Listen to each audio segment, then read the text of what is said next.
Décryptage avec vous, Slimane Zeguidour, bonsoir. Bonsoir. L'île de Gotland est historiquement stratégique.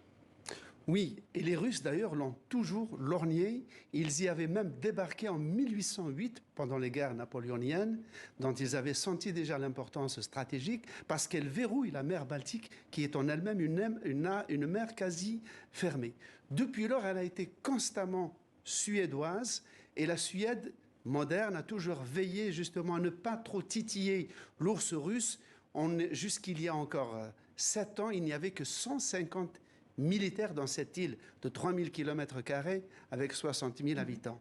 Mais depuis 2015, alertée par l'annexion de la Crimée, la Suède remilitarise l'île. Elle a même réinstauré la conscription militaire et elle est en train de se méfier de plus en plus de la Russie, quitter son statut de pays multilatéral. Alors si la Suède intégrait l'OTAN, que deviendrait l'île de Gotland ?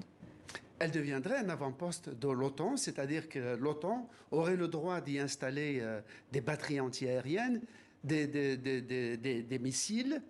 Et si vous regardez sur une carte, la mer Baltique, si la Finlande et la Suède y entrent, la mer Baltique deviendrait une mer à 80, dont 90% des rivages seront de l'OTAN et seuls 10% pour la Russie. Regardez sur la carte, la marine russe ne pourra plus, si elle voudra relier Kaliningrad, qui est un territoire totalement enclavé dans l'OTAN, comme l'était Berlin-Ouest en RDA, eh bien ce sera pour la marine russe. La marine russe ne pourra plus agir à sa guise comme elle le faisait jusqu'à maintenant. Et on le voit bien sur cette carte. Merci beaucoup Slimane pour ce décryptage. Et voilà ce que l'on pouvait dire ce soir sur cette guerre en Ukraine.